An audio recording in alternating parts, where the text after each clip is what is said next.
शपथविधी वानखेडे स्टेडियमवर असणार आहे. भाजपचं असं म्हणणं आहे की भाजपचाच मुख्यमंत्री संघाची सुद्धा अशी इच्छा आहे. बघा, तर एकनाथ शिंदे 2.5 वर्षासाठी का होईना पण मुख्यमंत्री व्हायची इच्छा आहे. आता त्यांचं जो काय एक संघटन आहे महायुती म्हणून, हा त्यांनी घ्यायचा निर्णय असल्यामुळे, पण माझ्या माहितीप्रमाणे एकनाथ शिंदेना मुख्यमंत्रीपद द्यायला भाजपमध्ये विरोध आहे. दिल्लीचाही तसा निर्णय झालेला ही माझी माहिती आहे आणि काल त्याबाबत मी माझं मत सुद्धा व्यक्त केलं. नवीन सरकार येत आहे, जरी आम्हाला निवडणुकीचे निकाल अमान्य आहेत, मी स्पष्ट सांगतो, निवडणुकांमध्ये हारजीत होते, पण पहिल्या 2 तासामध्ये जी लढाई बरोबरीत सुरू होती, जसं हरियाणामध्ये झालं, ती अचानक पुढल्या 2 तासामध्ये ज्या पद्धतीने निकाल लागले हे संशयास्पद आहे. लोकशाहीमध्ये असं होत नाही. निकाल आधीच ठरलेला होता, फक्त मतदान करून घेतलं. निकाल आधीच ठरवला होता, फक्त मतदान होऊ दिलं. तरीही या सगळ्याला जर जबाबदार कोणी असेल या महाराष्ट्रातल्या घडामोडींना, ते सरन्यायाधीश DY चंद्रचूड. देशाचं सुप्रीम कोर्ट ज्यांनी वेळेत निर्णय द्यायला हवा होता, आमदार अपात्रतेच्या संदर्भात, मग तुम्ही कशा करता बसलेला? 2.5-3 वर्ष तुम्ही निर्णय देत नसाल तर तुम्ही खुर्च्या कशा करता उभवताय? सरकारवरती का ओझं म्हणून तुम्ही जनतेच्या पैशाचं तुम्ही चुराडा करताय? धनंजय चंद्रचूड, माननीय उद्धव साहेबांनी सांगितलं त्याप्रमाणे ते उत्तम प्रोफेसर किंवा लेक्चरर म्हणून बाहेर भाषणे द्यायला चांगले आहेत, पण सरन्यायाधीश म्हणून त्यांनी घटनात्मक याच्यावर निर्णय देऊ शकले नाहीत. याबद्दल इतिहास त्यांना माफ करणार नाही. जर त्यांनी योग्य निर्णय दिला असता तर महाराष्ट्राचं चित्र बदललं असतं. आज जे तुम्हाला चित्र दिसतंय ते तुम्हाला चित्र नक्कीच दिसलं नसतं. आणि त्यांनी निर्णय न दिल्यामुळे पक्षांतरासाठीच्या खिडकी आणि दरवाजे ते उघडे ठेवून गेलेले आहेत. आता सुद्धा कोणी कुठे कशाही उड्या मारू शकेल, विकत घेऊ शकेल, कारण कायद्याची 10व्या शेड्यूलची भीतीच राहिलेली नाही आणि न्यायमूर्तींनीच ती भीती घालवली की तुम्ही खुशाल पक्षांतर करा, आम्ही इथे बसलेलो आहोत.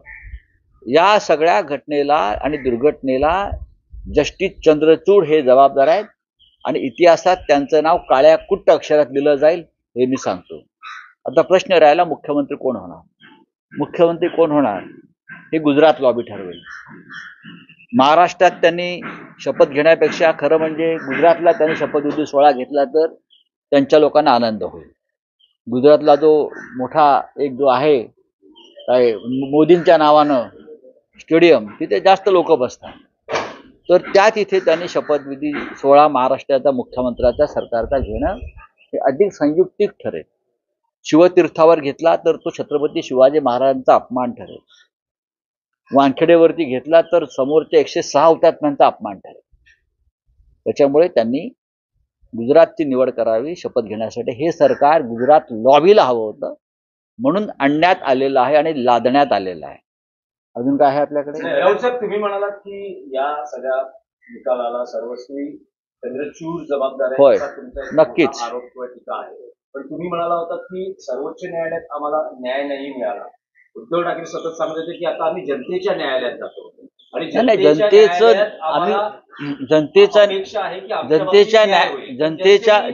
न्यायालयाला नाही, जनतेच्या न्यायालयाला सुद्धा हा न्याय विकत घेण्यात आला. ज्या पद्धतीनं आपण पाहिलं ना, ज्या पद्धतीनं प्रचंड पैसा यंत्रणा वापरून सुद्धा आम्हाला ज्या पद्धतीनं तो न्याय विकत घेतला, त्या पद्धतीनं हा न्याय सुद्धा विकत घेण्याचा प्रयत्न झाला. पण आम्ही निराश नाही, हे लक्षात घ्या. आम्हाला वाईट जरूर वाटलं की शेवटी महाराष्ट्र कोणत्या दिशेने जातोय, महाराष्ट्राचं काय होणार, महाराष्ट्राच्या भविष्याची चिंता ही आम्हाला आहे ना. आम्ही ही लढाई अर्धवट सोडणार नाही. मतविभागणी हा सगळ्यात मोठा फॅक्टर ठरतो. मतविभागणी ठिकठिकाणी ज्या पद्धतीनं या लोकांनी मतविभागणीसाठी अडथळे निर्माण केले महाराष्ट्रात प्रत्येक मतदारसंघात, म्हणजे स्वतःपेक्षा मतविभागणी कशी होईल याकडे त्यांनी जास्त लक्ष दिलं आणि त्याचा फटका आम्हाला दिला. मग मनसे असेल, वंचित असेल, या सगळ्यांना व्यवस्थित त्यांचं मॅनेजमेंट करून ठिकठिकाणी आमचे उमेदवार हे कमी कमी मतानं कसे पाडण्यात आले हे तुम्ही चित्र मुंबईत बघू शकता, महाराष्ट्रात अन्य ठिकाणी पाहू शकता. न पेक्षा एकनाथ शिंदेंनी किंवा अजित पवारांनी असा काय तीर मारलेला आहे की त्यांना इतक्या जागा मिळाव्यात? नाही. राष्ट्रीय स्वयंसेवक संघ यांची भूमिका या निवडणुकीत महत्त्वाची राहिली. त्यांचे कार्यकर्ते, त्यांचे जे होते लोक स्वयंसेवक म्हणून, ते घराघरात जाऊन एक वेगळ्या पद्धतीचा विषारी प्रचार करत राहिले आणि लोकांची मनं आणि मतं भडकवत राहिली. त्याचा आम्हाला काही ठिकाणी परिणाम झाल्याचं दिसतोय. अजून आमचं असेसमेंट सुरू आहे. शरद पवारांसारखा जो मोठा नेता आहे, महाराष्ट्रातला सगळ्यात मोठा नेता, त्यांनी या राज्यामध्ये उघडपणे एक भूमिका घेतली गद्दारांविरुद्ध आणि त्यांना ठिकठिकाणी प्रचंड प्रतिसाद मिळत होता. जेणेकरून शरद पवार साहेबांना मानणारा जो मोठा वर्ग ज्या भागात आहे, इथे जर पवार साहेबांचे उमेदवार पडले असतील तरी अत्यंत गंभीर गोष्ट आम्हालाही वाटते. शिवसेनेच्या अनेक बालेकिल्ल्यामध्ये आम्हाला ज्या पद्धतीनं हार पत्करावी लागली तो सुद्धा गंभीर विषय आहे. एकनाथ शिंदे हे खूप मोठा विचार घेऊन राजकारणात आलेले नाही आहेत. त्यांनी शिवसेनेशी एक प्रकारे बेईमानी करून भारतीय जनता पक्ष मोदी शहांच्या मदतीनं आपलं राजकारण करण्याचा प्रयत्न केला. पण भारतीय जनता पक्ष हा वापरा आणि फेका या वृत्तीचा असल्यामुळे जे उद्धव ठाकरे यांच्या बाबतीत घडलं ते लवकरच एकनाथ शिंदे यांच्या बाबतीत घडेल काय याच्याविषयी माझ्या मनामध्ये नेहमीच शंका आहे. की हा निर्णय अनाकर्णी आहे. राज ठाकरे म्हणतात राज ठाकरे यांनी भारतीय जनता पक्षाला मदत करण्याची भूमिका घेतली नसती, विशेषतः मोदी शहा महाराष्ट्राच्या दुश्मनांना, तरी सुद्धा या राज्यामध्ये एक चित्र आशादायक दिसलं असतं. अनेक ठिकाणी त्यांचे उमेदवार त्यांना भाजपनं उभे करायला लावले आणि त्याचा जो व्हायचा तो परिणाम अनेक वर्ष होतोय त्याप्रमाणे झालेला आहे. डॉक्टर बाबासाहेब आंबेडकर यांचा विचार सांगणारे आमचे सगळ्यांचे मित्र बाळासाहेब आंबेडकर यांच्या उमेदवारांनी अनेक ठिकाणी भारतीय जनता पक्षाला मदत होईल अशा प्रकारची भूमिका घेतली.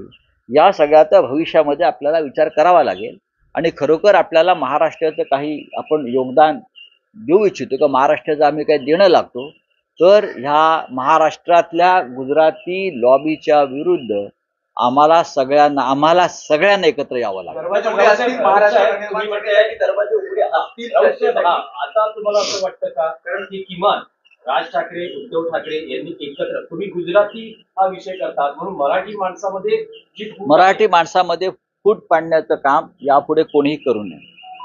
मराठी माणूस आम्हाला माफ करणार नाही. मराठी माणसांच्यासाठी मग प्रकाश आंबेडकर जे असतील, प्रकाश आंबेडकरांना मानणारा वर्गही मराठीच आहे ना. ठीक आहे, महाराष्ट्रामध्ये कोणी बाहेरचे लोक येऊन त्यांना मतदान करणार नाही. प्रत्येकानं, मग काँग्रेसला असेल, राष्ट्रवादी काँग्रेसला मानणारा वर्ग हा मराठीच आहे. अनेक ठिकाणी असं लक्षात आलंय मनसेला मानणारा वर्ग हा मराठी आहे. आम्हाला सगळ्यांना भविष्यामध्ये महाराष्ट्र वाचवण्यासाठी खूप गांभीर्यानं पावलं टाकावी लागतील. आजचा निकाल, कालचा निकाल मी त्याला मध्ये आपल्याला विचार करावा लागेल आणि खरोखर आपल्याला महाराष्ट्राचं काही आपण योगदान देऊ इच्छितो का, महाराष्ट्राचं आम्ही काही देणं लागतो, तर ह्या महाराष्ट्रातल्या गुजराती लॉबीच्या विरुद्ध आम्हाला सगळ्यांना एकत्र यावं लागेल. दरवाजे उघडे असतील, महाराष्ट्रात तुम्ही म्हणताय की दरवाजे उघडे असतील. आता तुम्हाला असं वाटतं का, कारण की किमान राज ठाकरे, उद्धव ठाकरे यांनी एकत्र, तुम्ही गुजराती हा विषय करतात म्हणून मराठी माणसामध्ये फूट पाडण्याचं काम यापुढे कोणीही करू नये. मराठी माणूस आम्हाला माफ करणार नाही.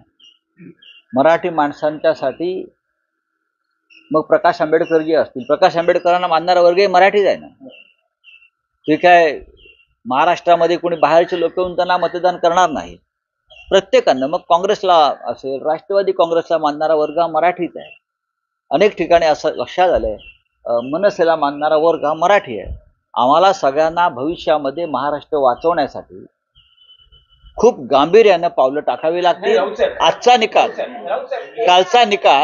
कालचा निकाल मी त्याला निकाल मानत नाही बरं का, जनतेचा कौल मानत नाही, पण हा जो त्यांनी कौल म्हणून जो आमच्यासमोर आणलेला आहे, तर त्या संदर्भात आम्हाला सगळ्यांना, प्रत्येक राजकीय पक्षाला, ज्यांचं खरोखर महाराष्ट्रावर प्रेम आहे आणि ज्यांना खरोखर मराठी माणसाविषयी मनामध्ये आस्था आहे, त्या प्रत्येकाला गांभीर्यानं विचार करून 106 हुतात्म्यांनी जे बलिदान दिलेलं आहे, हिंदुहृदय सम्राट बाळासाहेब ठाकरेंनी मराठी माणसाला जो पाठीचा कणा दिलेला आहे, त्या कण्यावर लाथ मारून तो कणा तोडण्याचा जो प्रयत्न होतो आहे, त्यासाठी आम्हाला सगळ्यांना एकत्रित बसून विचार करावा लागेल, हे माझं मत आहे. राऊत साहेबांकडे एक specific प्रश्न आहे. गेल्या 10 वर्षात ठाकरे लिगसीला म्हणजे 2014 पासून उतरती कळा लागलेली दिसते. एकूण या ठाकरे- बघितलं तर असं वाटतं का या निकालांमधून यापूर्वी- दोन ठाकरे बंधूंनी एकत्र येणं आता गरजेचं आहे? हे बघा, नरेंद्र मोदी आणि अमित शहा यांचं जी पावलं पडतायत ती पहिल्यापासून महाराष्ट्रामध्ये ठाकरे, बाळासाहेब ठाकरे त्यांची शिवसेना ही राहूच नये, त्यानंतर माननीय शरद पवार आणि त्यांचा राष्ट्रवादी काँग्रेस पक्ष राहू नये, हे दोन्ही पक्ष कायम महाराष्ट्राच्या स्वाभिमानाशी कधीही तडजोड न करणारे पक्ष आहेत. बघा, वैचारिक मतभेद असतात, आम्ही कोणत्या भूमिका घेतल्या नाही घेतल्या याच्यावर नाही, पण हे दोन पक्ष म्हणजे महाराष्ट्राचे पाठकण आहेत. महाराष्ट्राच्या अस्मितेचे हे दोन पक्ष सतत लढणारे पक्ष आहेत. त्याच्यामुळे या दोन पक्षांना संपवायचंच, त्यांना राजकारणात ठेवायचंच नाही, यासाठी केलेली कारस्थानं आता उघड झालेली आहेत. आम्ही गौतम अडाणी यांच्या पैशाच्या राजकारणाला विरोध केला, पण गौतम अडाणी हा भाजपचा खरा चेहरा आहे, त्याच्यामुळे गौतम अडाणींचा वापर करून आमचा पराभव करण्याचा प्रयत्न झाला. अमेरिकेमध्ये अटक वॉरंट निघतात अडाणींना, महाराष्ट्रामध्ये अडाणींचा पक्ष विजयी व्हावा किंवा अडाणींची भूमिका विजयी व्हावी, मग धारावी असेल, मुंबईचे भूखंडाचा जो विषय आहे तो, म्हणजे ते दाखवतायत की महाराष्ट्रामध्ये अडाणीला पाठिंबा आहे. म्हणून महाराष्ट्राच्या हितासाठी जो कोणी असेल, मग कोणी भारतीय जनता पक्षामध्ये असतील, कोणी अन्य कुठल्या पक्षात असतील, कोणी MIM मध्ये असतील, कोणी समाजवादी पार्टीमध्ये असतील, महाराष्ट्र हितासाठी सगळ्यांनी एकत्र येणं आणि हे जे काय काल एक मोठं बाणगुळ जन्माला आलेलं आहे विजयाच्या नावानं, त्या बाणगुळाला भविष्यामध्ये फार खतपाणी न घालणं हे प्रत्येक मराठी माणसाचं, मराठी नेत्याचं काम आहे. का असू नयेत, त्यांनी अशा प्रकारची भूमिका घेणं गरजेचं असं मला वाटतंय. बघा, निवडणुका संपलेल्या आहेत, निवडणुका संपल्यावरती हा विचार आता महाराष्ट्राचा आपण करायला पाहिजे, कारण महाराष्ट्राचं प्रचंड नुकसान झालेलं आहे या निकालामुळे. कोण जिंकलंय यापेक्षा महाराष्ट्राचं नुकसान झालेलं आहे. सत्ता येणं, मुख्यमंत्री होणं आणि दिल्लीमध्ये नरेंद्र मोदींनी जय जयकार करणं, मोदींचा विजय. महाराष्ट्रात कसला मोदींचा विजय? महाराष्ट्रामध्ये शिवाजी महाराजांचा विजय व्हायला पाहिजे, महाराष्ट्रामध्ये बाळासाहेब ठाकरेंचा विजय व्हायला पाहिजे, महाराष्ट्रात शरद पवारांचा विजय व्हायला पाहिजे. मोदींचा विजय काय महाराष्ट्रामध्ये? अमित शहांचा विजय महाराष्ट्रामध्ये? काय संबंध आहे महाराष्ट्राशी? महाराष्ट्र लुटून तुम्ही गुजरातला नेला आणि मोदींचा विजय म्हणता, लाज वाटली पाहिजे शपथ घेणाऱ्यांना उद्या. मुख्यमंत्री एकनाथ शिंदे असं म्हणत आहे की हे जे निकाल आहे ते त्यातून स्पष्ट झालेलं आहे की बाळासाहेबांचे विचार, बाळासाहेबांच्या आमच्याकडे आहे. कसला वारसा? म्हणजे एकनाथ शिंदेने असं सांगणं म्हणजे डॉक्टर बाबासाहेब आंबेडकरांचा विचारांचा वारसा हा रामदास आठवलेने सांगावं माझ्याकडे आणि मी त्यांचा वारस आहे, कळलं? किंवा कुणी ऐरागराने सांगावं की मी महात्मा गांधीचा वारस आहे किंवा मीच इंदिरा गांधींचा वारस आहे, हे असं सांगण्यासारखं आहे, कळलं? बाळासाहेब ठाकरेंचा वारसा असं पैशाने विकत घेता येत नाही, किंवा गुजरातच्या चरणावर बूट चाटून, गुजरातच्या चरणांचे बूट चाटून बाळासाहेब ठाकरेंचा वारसा जिवंत ठेवता येत नाही. बाळासाहेब ठाकरेंना सुद्धा अनेकदा पराभवाचे धक्के बसलेले आहेत. बाळासाहेब ठाकरेंना सुद्धा, माननीय शिवसेना प्रमुखांना सुद्धा त्यांच्या राजकारणामध्ये अनेकदा पराभवाचे धक्के या मुंबई महाराष्ट्रात बसलेले आहेत. त्याची पर्वा न करता बाळासाहेब ठाकरे लढत राहिले. हा इतिहास जरा एकनाथ शिंदे आणि त्यांच्या लोकांनी समजून घ्यावा. शिवसेना वारसा, बरं का, लोकांचा कौल वगैरे या गोष्टी आम्हाला शिकवू नका. आम्ही अजूनही जमिनीवर उभे आहोत आणि आम्ही लढायला तयार आहोत. बस हो गया। आप बताइए क्या है। जस्टिस चंद्रचूड़ को आपने टारगेट किया, वहीं आरोपी की भूमिका रही महायुति। देखिए, महाराष्ट्र का जो चुनाव हुआ और जो नतीजे आए हैं वो बहुत ही चौंकाने वाले नहीं, बहुत ही शॉकिंग है। ऐसे नतीजे आने की उम्मीद किसी को नहीं थी, कोई लहर नहीं थी किसी की। नरेंद्र मोदी और अमित शाह को महाराष्ट्र क्यों वोट देगा? पूरा कैंपेन उनके खिलाफ चला, इसलिए कि महाराष्ट्र लूटने का पूरा एक कारस्तान यहाँ हो गया। यहाँ से पूरे उद्योग गुजरात में लेके हुए, इसलिए वोट दिया लोगों ने। या हमारा रोजगार गुजरात में मोदी जी लेके जा रहे हैं, चलो हम मोदी जी को वोट दे देंगे, इसलिए खुश है। महाराष्ट्र में किसानों की आत्महत्या चल रही है, महाराष्ट्र में बेईमानी हो गई। ये जो नतीजे आए हैं उसके लिए जिम्मेदार अगर कोई होगा, महाराष्ट्र की जो नुकसान हुआ है वो जस्टिस चंद्रचूड़ है। चीफ जस्टिस ऑफ इंडिया के पद पर बैठे व्यक्ति जिसने समय पर अपना निर्णय नहीं दिया, अपनी जजमेंट नहीं दी डिस्क्वालिफिकेशन के बारे में। 40 लोगों ने बेईमानी की, जिस पार्टी से चुनकर आए थे वो पार्टी को छोड़कर दूसरे पार्टी में जाकर सत्ता में बैठते हैं। आपकी जिम्मेदारी है संविधान की रक्षा। आपने अगर निर्णय दिया होता तो ये हिम्मत आगे कोई नहीं करता। अपने वो आज भी वो खिड़की दरवाजे खुले रखकर आप वहां से रिटायर हो गए। आप कोई भी किसी तरह से पार्टी बदल सकता है या सरकार बना सकता है जिससे अपनी पार्टी को छोड़कर, तो इतिहास चंद्रचूड़ साहब को कभी माफ नहीं करेगा और उनका नाम काले शाही में लिखा जाएगा एकदम, कि इस प्रकार की व्यक्ति अपने पद पर बैठी थी और 3 साल तक एक संविधान के खिलाफ बैठी हुई सरकार को प्रोटेक्शन देते रही। वो पार्टी किसकी है, वो चुनाव चिन्ह किसका है, उस बारे में 3 साल में निर्णय नहीं ले सकते थे। इतने बड़े बड़े फैसले देने की आप बात करते हो ना, राम मंदिर से लेकर ये क्या बोलते हैं बॉन्ड तक, इलेक्टोरल बॉन्ड तक, और पब्लिसिटी का स्टंट करते रहे आप लोग। लेकिन एक संविधान के खिलाफ एक निर्णय एक बड़े राज्य में हुआ है, उसके बारे में आपने मुंह पर ताला रखा और तारीख पर तारीख का खेल में सबको उलझा कर रखकर आप रिटायर हो गए। तो ये जो हुआ है महाराष्ट्र में, ये महाराष्ट्र याद रखेगा।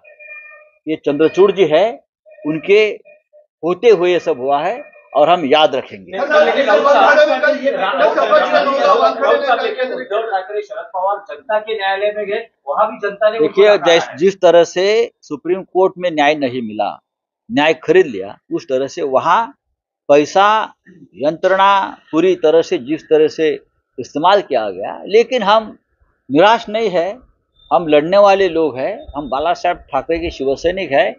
बाला साहब ठाकरे साहब ने भी उनकी जिंदगी में ऐसे बहुत हार जीत देखी है। तो हमको ये कोई चुनाव हराया, हमने सत्ता गंवाई, उसके लिए हमको कोई दुख नहीं है। हम लड़ेंगे और जो महाराष्ट्र के खिलाफ जो काम हो रहा है उसको विरोध करते रहेंगे।